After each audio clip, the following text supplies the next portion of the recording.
They say money can't buy happiness, but when you're counting out exact change for a pack of ramen noodles, wondering which bill to pay late this month, that saying feels like a cruel joke. 3 months ago, I thought I knew exactly how my story would end. Broke, forgotten, and bitter in some dingy Chicago apartment until the day I died. I was wrong about everything. My name is Sarah Martinez, and I'm the waitress who found $2 million stuffed inside the walls of a dead woman's apartment. But before you think this is some fairy tale about luck and happy endings, let me stop you right there. Because what I discovered about Eleanor Chen, the 73-year-old woman who hid that fortune, what I learned about her family, about the reason she chose those walls over a bank, over a will, over trusting another human being, it's going to haunt me forever. And now, they're coming for me. Let me take you back to October 15th, the night that changed everything. I just finished a brutal double shift at Murphy's Diner. You know the type, where grown men scream at you over cold coffee and teenagers leave messes that would make you weep. My feet were bleeding inside my shoes, and I had exactly $23.47 in my checking account. $23.47 between me and complete financial ruin. The apartment I could barely afford was a studio in Uptown, 4th floor walk-up, no elevator, heat that worked when it felt like it. The previous tenant, Mrs. Chen, had died alone in that same space just 2 weeks before I moved in. The landlord, Mr. Kowalski, mentioned her only once. Nice old lady, quiet. No family showed up for her things, so I donated what I could and cleaned out the rest. That should have been my first clue that Eleanor Chen's story was far from ordinary. I wasn't trying to renovate. God knows I couldn't afford to. But there was this water stain on the bedroom wall that kept growing, and when I pressed against it to see how bad the damage was, I felt something that didn't belong. Something that crinkled like paper, but thicker. Something that made my heart race before my brain could even process why. When I peeled back that first section of wallpaper, my hands weren't shaking from exhaustion anymore. They were shaking because I could see the edge of something that looked impossible. A clear plastic envelope, thick with what appeared to be money. Real money. More money than I'd ever seen outside of a movie. But it wasn't just the first envelope that broke me. It wasn't even the second, or third, or the 20th. It was Eleanor's letter, handwritten in shaky cursive on yellowed notebook paper, tucked between the largest stacks of cash like a confession she'd been too afraid to make while she was alive. To whoever finds this, I'm sorry. I'm sorry for the burden I'm leaving you. I'm sorry my own children taught me that family can be the most dangerous thing in the world. I'm sorry you'll have to decide whether people are worth trusting when I never could. The money is clean, but everything else about this situation is not. Be careful who you tell. Be careful who you trust. My family will come looking eventually, and they won't come with flowers and sympathy. Eleanor Chen, March 2023. That was 4 weeks ago. Yesterday, I got my first phone call from someone claiming to be Eleanor's nephew. He knew my name. He knew my address. He knew I'd found something that belonged to his family, and he wanted to discuss coming to an arrangement. I haven't slept in 3 days. This isn't a story about getting rich quick. This isn't about dreams coming true or the universe finally rewarding a good person. This is about what happens when a dying woman's fear becomes your reality, when someone else's family secrets become your nightmare, and when you realize that some gifts come with a price that might cost you everything. If you've ever felt invisible, if you've ever wondered whether you matter in this world, if you've ever dreamed about something changing your life overnight, stay with me. Because what I'm about to tell you about Eleanor Chen's family, about why she was so terrified of them that she chose to die alone rather than let them know about her fortune, about what they're willing to do to get what they think belongs to them, it's going to change how you see every stranger who smiles at you, every family gathering that feels too perfect, every person who suddenly takes interest in your life when they never cared before. Hit that like button if you've ever felt like the world forgot you existed, share this if you believe some secrets are too dangerous to keep, and subscribe because the next chapter of this story, The one about Eleanor's son, Marcus, and why she was so afraid of him, is going to make you question everyone you trust. The money was supposed to set me free. Instead, it might be the thing that destroys me. The first thing you need to understand about finding $2 million is that it doesn't feel like winning the lottery. It feels like being diagnosed with a terminal illness. That same gut-dropping moment when your world tilts sideways and nothing will ever be the same again. I was kneeling on my apartment floor at 11:47 p.m., surrounded by torn wallpaper and decades of dust, when I peeled back that section of wall and saw my first clear plastic envelope. The money inside was crisp, organized, like someone had visited the bank every week for years and carefully stored each withdrawal. 20 envelopes in the bedroom wall alone. Then I found the bathroom cache, the kitchen hiding spots, the closet floor. The moment I realized this wasn't just one envelope, but dozens. Finding Eleanor's letter hidden between the largest stacks. Reading her warning about her family for the first time. The overwhelming realization that I was completely alone with this secret. Counting money until my hands went numb. Understanding that Eleanor had been planning this for years. The first wave of paranoia, checking my locks 3 times. Eleanor's handwriting was shaky but determined. Her letter read like a confession and a warning rolled into one. She wrote about her children like they were strangers who'd learned to smile while planning her destruction. She wrote about trust like it was a luxury she could never afford. And she wrote about this money like it was both her salvation and her curse.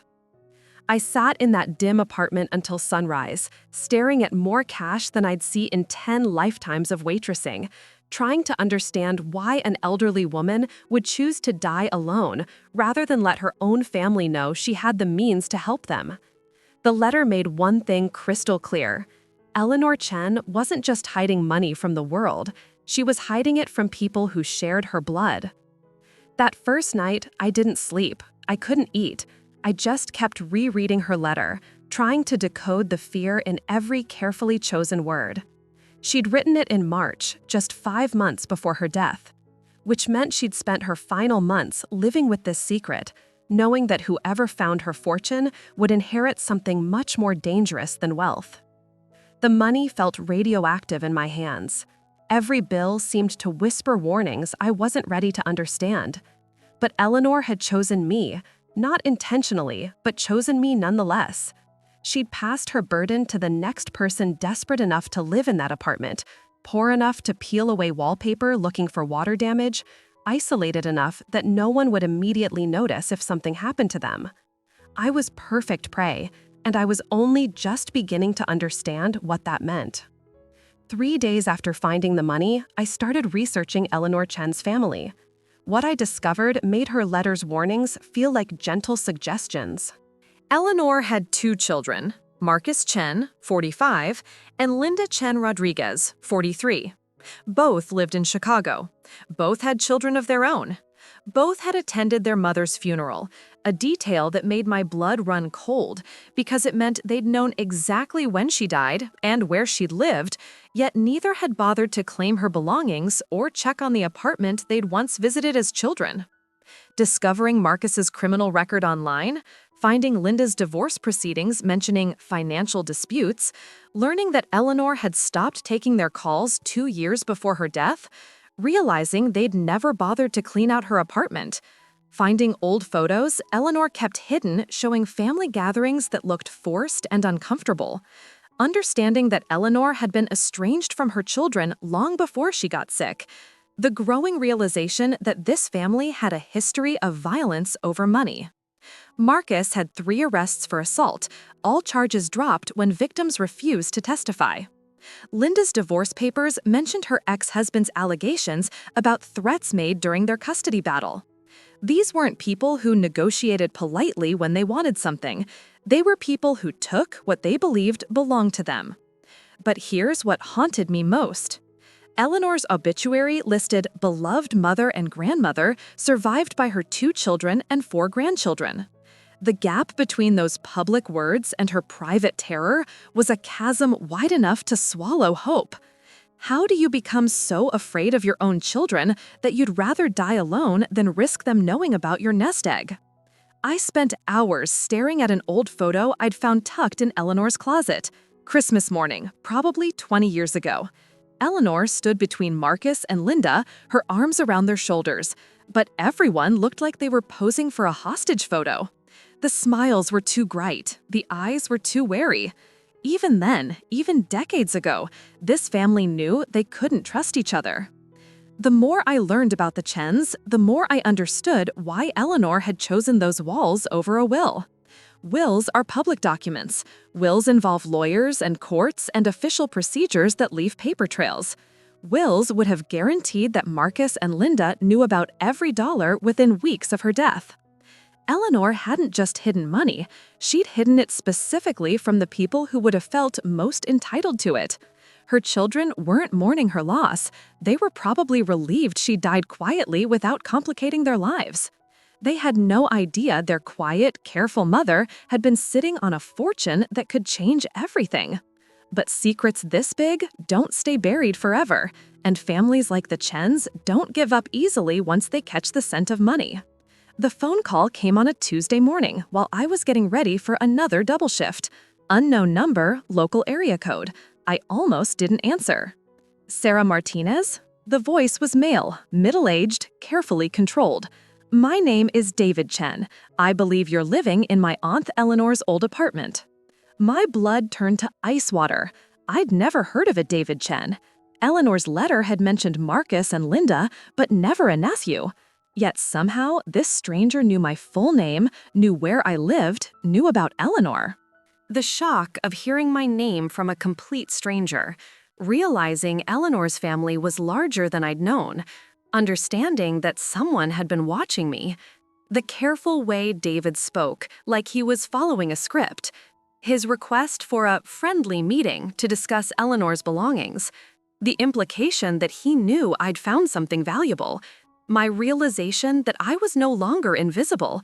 The moment I understood Eleanor's paranoia was completely justified. I think there might be some confusion, I managed. The landlord said no family came forward for her things. David's laugh was soft, practiced. Family situations can be complicated, Sarah. Eleanor and my father Marcus had some disagreements over the years. But blood is blood, you know? And sometimes people leave things behind that belong to the family, even if they didn't mean to. The threat was wrapped in politeness, but it was still a threat. David knew. Maybe not the exact amount, maybe not the precise locations, but he knew enough to be dangerous. I'm not sure what you're talking about, I lied, hating how my voice shook. Of course not. That's why I'd love to meet with you. Just to chat about Eleanor, maybe look around the old place for sentimental items. I could come by this evening if that works for you. I hung up without answering. Then I spent the next hour checking every lock, every window, every possible way someone could get into my apartment. The money suddenly felt like evidence of a crime I'd never committed, but somehow I was already guilty. That evening, I didn't go home after work. I sat in a 24-hour diner across town, drinking coffee until my hands shook from caffeine instead of fear. But I kept thinking about Eleanor's letter, about how she'd written that her family would come looking eventually. She'd known this day would come. She'd known that finding the money would paint a target on whoever discovered it. How long had Eleanor lived with this fear? How many nights had she lain awake, wondering when her children would figure out she had something worth taking?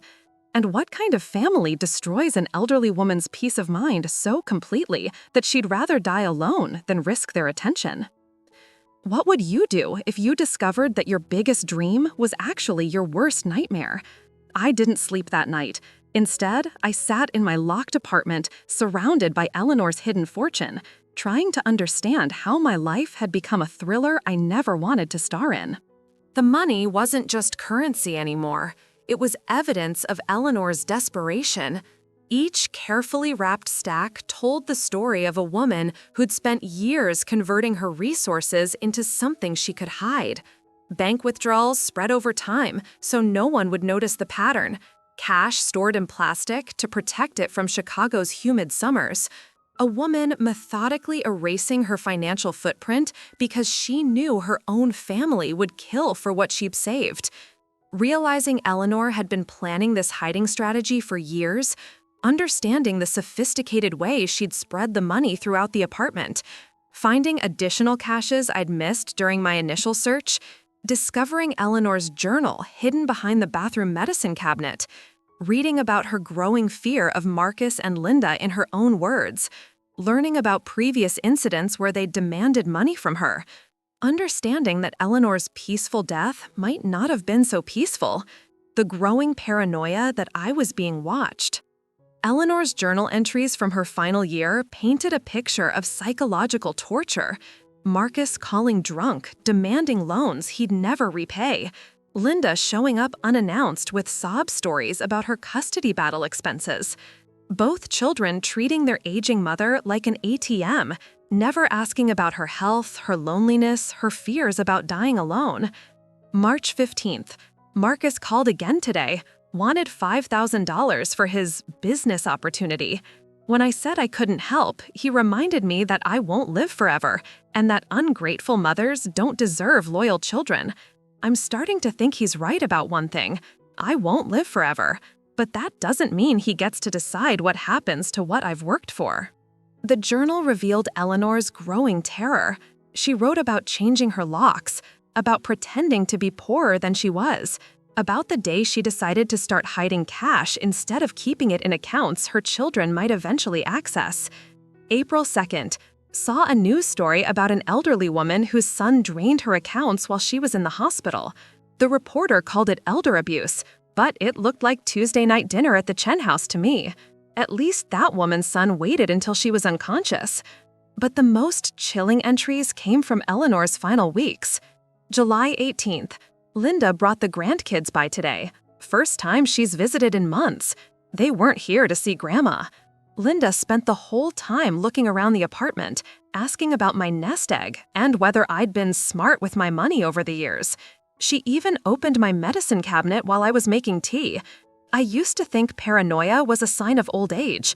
Now I think it might be a sign of wisdom. Eleanor had been living in a prison of her own children's making. Every phone call was a shakedown. Every visit was a scouting mission. Every expression of concern was really a calculation about inheritance timing. Reading her words, I understood why she'd chosen to die with her secret. The money wasn't just her life savings. It was the only thing she'd ever owned that her children couldn't touch, demand, or manipulate her into giving them. She'd protected her fortune by protecting her fear. And now, that fear belonged to me. I was heating up leftover pizza when the doorbell rang. 6:30 p.m. on a Thursday, exactly 1 week since David's phone call. Through the peephole, I saw a woman around 45 with Eleanor's chin and eyes that looked like they'd calculated the value of everything they'd ever seen. Linda Chen Rodriguez stood in my hallway like she belonged there. "Sarah? I'm Linda, Eleanor's daughter. I think my nephew David might have called you. Could we chat for a few minutes?" The shock of seeing Eleanor's facial features on someone who felt dangerous, Linda's fake sweet tone that didn't match her calculating eyes, her immediate attempt to push past me into the apartment, the way she scanned every visible inch of my home, her questions about Eleanor's personal effects and family heirlooms, the moment she mentioned knowing about my financial struggles, my growing realization that they'd been researching me as thoroughly as I'd researched them. Understanding that this was an interrogation, not a conversation. I let her in because refusing seemed more dangerous than complying. Linda walked through my tiny apartment like she was conducting an appraisal. Her eyes lingered on the bedroom wall where I'd made repairs, on the bathroom door that I kept closed, on every place that might hide something valuable. "Eleanor was always so secretive," Linda said, settling into my only chair without being invited. "Even when we were kids, she had hiding spots for everything. Christmas presents, birthday money, important papers. She never trusted banks the way most people do." The casual way she said it made my skin crawl. This wasn't reminiscent chatting, this was intelligence gathering. "I wouldn't know about that," I said. "I only moved in after she passed." Linda's smile never wavered. Of course, but you seem like an observant person. Working double shifts, paying rent on a waitress salary, you notice when things don't add up, right? Like how a woman living on Social Security could afford to live alone in Uptown for 15 years without any visible means of support. She knew. Maybe not exactly what or where or how much, but she knew Eleanor had been hiding money, and she knew I'd probably found some of it. Eleanor was very frugal, I said, carefully. Oh, she was more than frugal, Sarah. She was strategic. See, our mother grew up during the Depression. She never trusted institutions, never believed in putting all her eggs in one basket. She taught Eleanor to always have a backup plan, always have something set aside that nobody else knew about. Linda leaned forward, and her voice dropped to something that sounded almost conspiratorial. The thing is, Sarah, when family members pass away and leave things behind, those things still belong to the family, even if they're hidden, even if someone else finds them first. You understand what I'm saying? I understood perfectly. Linda was telling me that whatever I'd found belonged to her, and she was being polite about it exactly once. I haven't found anything that would interest your family, I lied. Linda stood up, and her fake sweetness cracked just enough to let something colder show through. I hope that's true, Sarah, because families like mine don't give up easily when it comes to what's rightfully ours. And people in situations like yours, well, sometimes they make decisions they regret later. Have you ever felt like prey that just realized it was being hunted? After Linda left, I couldn't stop shaking. Not from fear. Well, not entirely from fear. I was shaking from rage. How dare she walk into my home and threaten me over money that her own mother had hidden specifically to keep it away from her? But rage doesn't protect you from dangerous people. It just makes you feel powerful right before they destroy you. I started making plans that night. Real plans, not the fantasy scenarios I'd been spinning about paying off my debts and maybe taking a vacation. I needed to think like Eleanor had thought, strategically, carefully, with the understanding that my survival depended on staying 3 steps ahead of people who saw me as an obstacle to their inheritance. The realization that I couldn't keep the money in the apartment, understanding that Linda and Marcus would eventually search my home, planning how to move the money without being detected, researching safe deposit boxes and storage facilities, the growing paranoia that I was being watched, finding evidence that someone had been in my apartment while I was at work, the decision to start carrying some cash with me at all times, understanding that Eleanor's fear had become my reality. The next morning, I noticed things out of place, subtle things, a drawer that wasn't quite closed, a book moved slightly on my nightstand, the bathroom door open when I always kept it shut. Someone had been in my apartment, someone who knew how to search without leaving obvious evidence. They were escalating. At work that day, I couldn't focus. Every customer who looked at me too long felt like a threat. Every phone call made me jump. When my manager asked if I was feeling all right, I realized I'd become exactly what Eleanor had been in her final months, a woman living in constant fear of her own shadow. But I had something Eleanor hadn't. I was young enough to run, and I had no family to protect. That evening, I started moving the money. Not all of it, that would be too obvious. But I opened 3 different safe deposit boxes at 3 different banks, spreading Eleanor's fortune across the city like seeds I hoped would grow into security instead of target practice. Each trip to a bank felt like a small rebellion against the Chen family. Eleanor had spent her final years as a prisoner in her own life, but I refused to let her children turn me into their next victim. The money was mine now, not legally maybe, but morally. Eleanor had chosen to give it to whoever was desperate enough to live in that apartment, whoever was poor enough to need the kind of repairs that revealed hidden treasures. She'd chosen someone like me over someone like her children, and I wasn't going to dishonor that choice by handing her life savings over to people who'd tortured her. But as I locked the final safe deposit box, I realized something that made my stomach turn. Moving the money had solved one problem while creating another. Now, Linda and Marcus wouldn't find their mother's fortune in my apartment, but they'd know I'd moved it, and they'd want to know where. The game was changing, and I was no longer sure who was winning. The second break-in wasn't subtle. I came home from work to find my apartment ransacked, furniture overturned, every drawer emptied, every possible hiding place violated. They'd been thorough, destructive, and completely unafraid of being caught. A note sat on my kitchen table, written in block letters. "We know you took it. We want it back. You have 48 hours." The shock of seeing my home completely destroyed. Finding Eleanor's journal torn apart and scattered across the floor. The realization that they'd found and read her private thoughts. Understanding that the 48-hour deadline was real. The growing certainty that the Chen family would kill for this money. My decision to contact the police, then changing my mind. The paralyzing fear that nowhere was safe anymore. Eleanor's presence feeling stronger, like she was trying to warn me. The moment I realized I had to fight back. They'd found Eleanor's journal. Every page had been photographed before being destroyed, which meant Linda and Marcus now knew exactly how afraid their mother had been, how carefully she'd planned her hiding strategy, and how much money was actually involved. They also knew about me. Eleanor had written about the young woman who would eventually live in her apartment, about how she hoped that person would be strong enough to do what Eleanor herself had never been able to do, stand up to her children. Sitting in that destroyed apartment, surrounded by the remnants of both Eleanor's secrets and my own violated privacy, I made a decision that would have terrified me a month ago. I wasn't going to run. I wasn't going to hand over Eleanor's life savings to people who'd driven her to such desperation that she died alone rather than trust them. I was going to finish what Eleanor had started. That night, I didn't try to clean up the mess.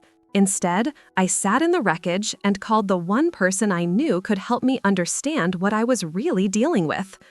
My cousin Maria worked as a paralegal for a criminal defense attorney. She'd seen enough cases to recognize patterns that regular people missed. "Sarah, listen to me carefully," Maria said after I'd explained the situation. "What you're describing isn't just greed.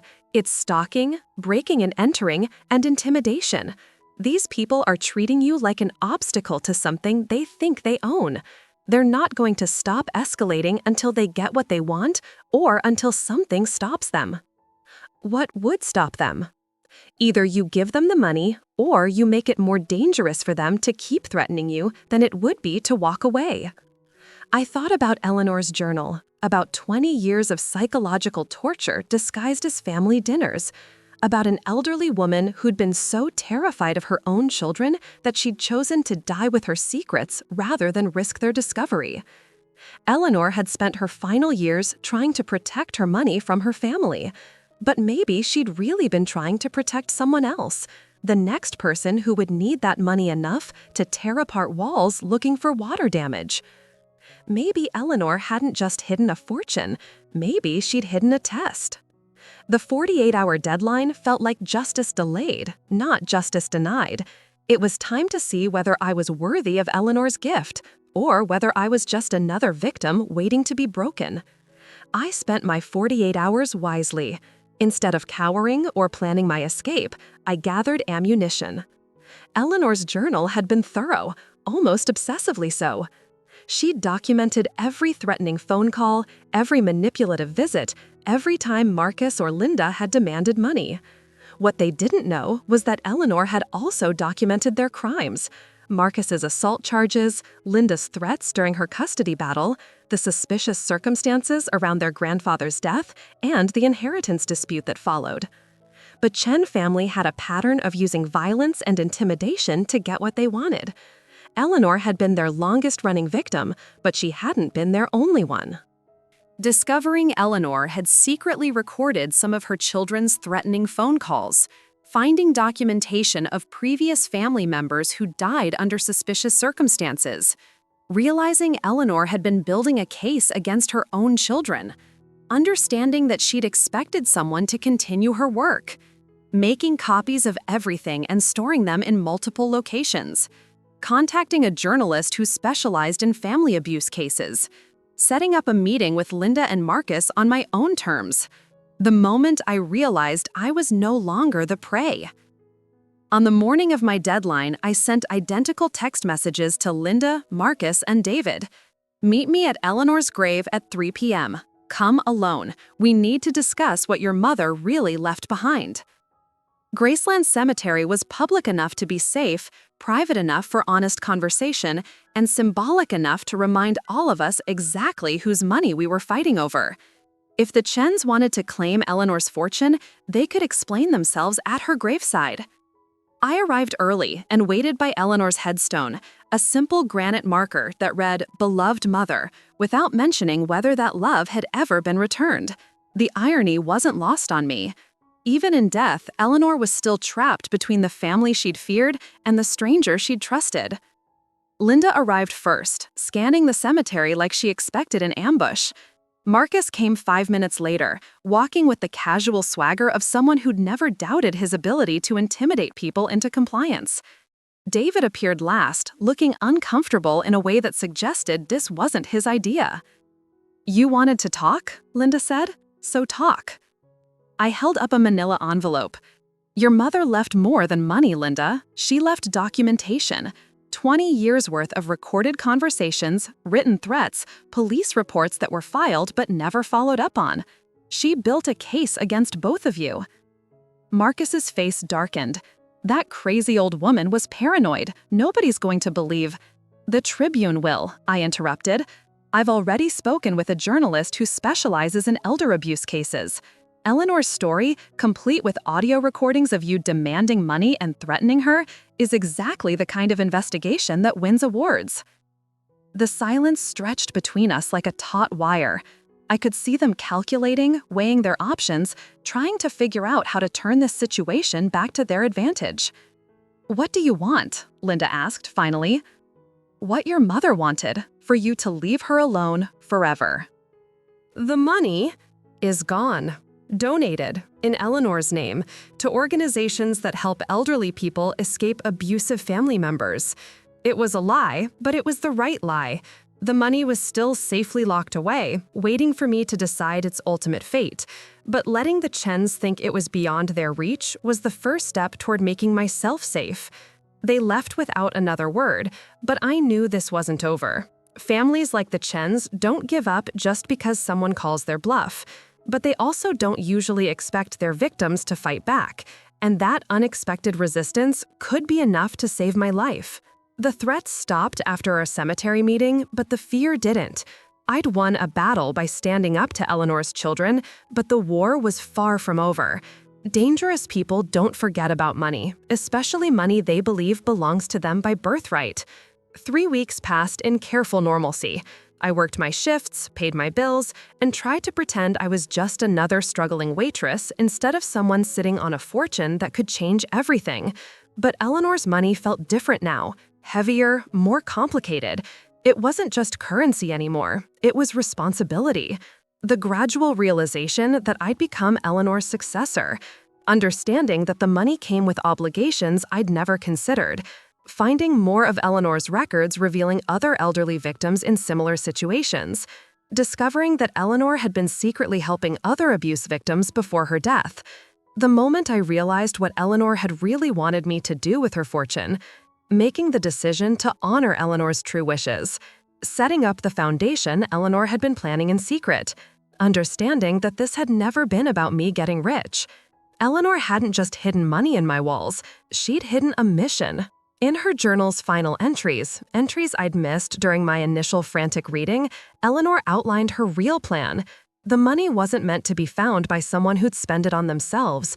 It was meant to be found by someone desperate enough to understand what it felt like to be powerless, someone who'd use Eleanor's life savings to protect other people from families like hers. Whoever finds this money will be someone who needs it desperately, but I hope they'll realize that other people need safety more than any of us need wealth. I've been planning something for months, a foundation that helps elderly people escape abusive families. The paperwork is hidden with my important documents. All it needs is someone brave enough to make it real. The foundation documents were exactly where Eleanor said they'd be, tucked inside a hollowed-out cookbook in her final box of belongings that Mr. Kowalski had stored in the building's basement. Eleanor had done everything except filed a final paperwork. She'd been waiting for someone like me to finish what she'd started. Reading her plans, I understood why Eleanor had been so specific about hiding cash instead of keeping money in accounts. Banks required documentation, created paper trails, involved lawyers who might ask uncomfortable questions about an elderly woman's sudden decision to liquidate her assets. Cash was anonymous, untraceable, and immediate. Perfect funding for an organization designed to help people disappear from dangerous families. Whoever finds this money will be someone who needs it desperately, but I hope they'll realize that other people need safety more than any of us need wealth. I've been planning something for months, a foundation that helps elderly people escape abusive families. The paperwork is hidden with my important documents. All it needs is someone brave enough to make it real. The foundation documents were exactly where Eleanor said they'd be, tucked inside a hollowed-out cookbook in her final box of belongings that Mr. Kowalski had stored in the building's basement. Eleanor had done everything except filed a final paperwork. She'd been waiting for someone like me to finish what she'd started. Reading her plans, I understood why Eleanor had been so specific about hiding cash instead of keeping money in accounts. Banks required documentation, created paper trails, involved lawyers who might ask uncomfortable questions about an elderly woman's sudden decision to liquidate her assets. Cash was anonymous, untraceable, and immediate. Perfect funding for an organization designed to help people disappear from dangerous families. The Eleanor Chen Foundation for Elder Safety became official on a Tuesday morning in November. The initial funding, nearly $2 million, came from an anonymous donor who specified that the money should be used to help elderly people relocate safely when their own families became threats to their security. I kept exactly enough of Eleanor's money to pay off my debts and put a security deposit down on a safer apartment. Everything else went toward honoring the woman who trusted a stranger with her life's work.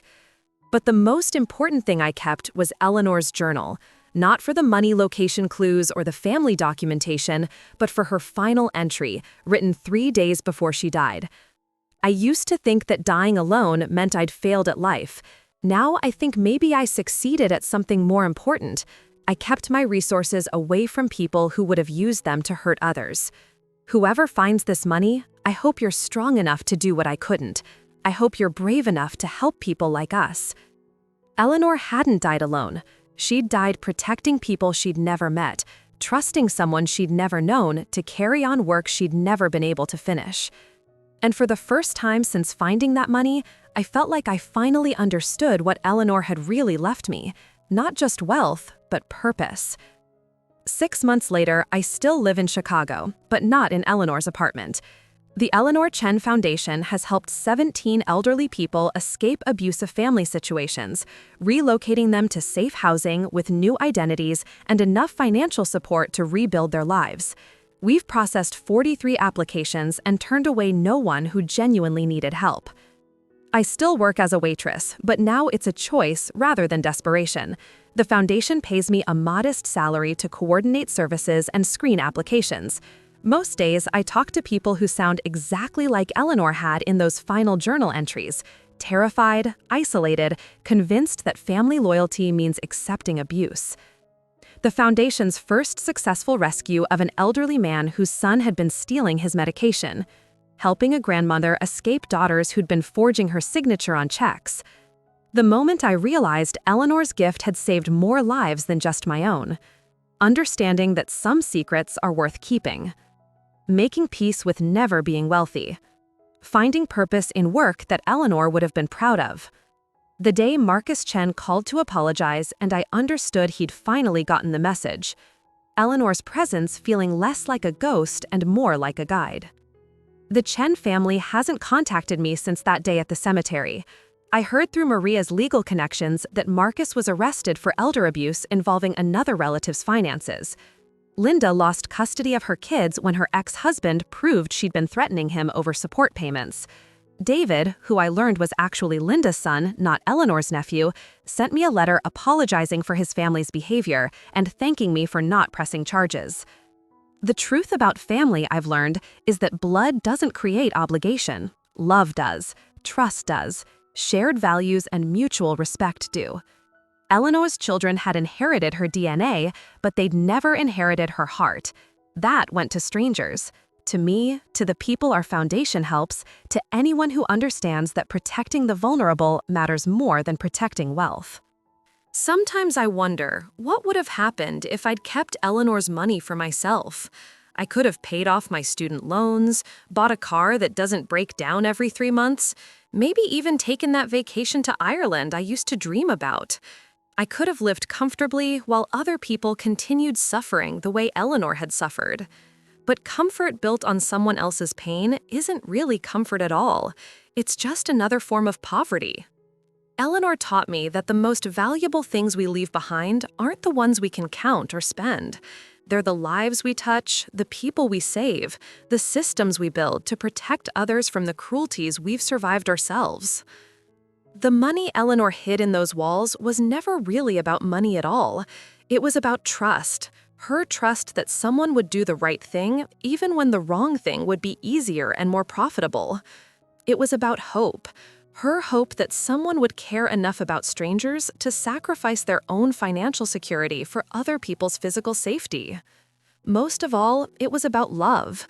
Not the conditional, manipulative love her children had offered her, but the unconditional, protective love she had for people she'd never met, but knew were suffering the way she'd suffered. Eleanor Chen died alone, but her impact on the world didn't end with her death. It began with mine. My rebirth from someone who felt invisible and worthless into someone who knows that every person matters, every story has value, and every secret kept for the right reasons can save a life. If you've ever felt invisible, if you've ever wondered whether good things happen to people like us, if you've ever dreamed about changing your life overnight, remember Eleanor's story. Remember that sometimes the most powerful thing we can do is not what benefits us, but what benefits people who need protection more than we need profit. Hit that like button if this story changed how you think about family, money, or the secrets people keep to survive. Share this if you believe some gifts are too important to keep to yourself. And subscribe, because there are more stories like Eleanor's out there. Stories about ordinary people who did extraordinary things when the world wasn't watching. Stories that remind us why courage matters more than comfort, and why love always wins, even when it takes decades to recognize the victory. Eleanor's walls came down the day I moved out of that apartment. But the foundation she built, the trust she placed in a stranger, the hope she invested in someone else's future, those walls are stronger than ever. And they're protecting people who need them most.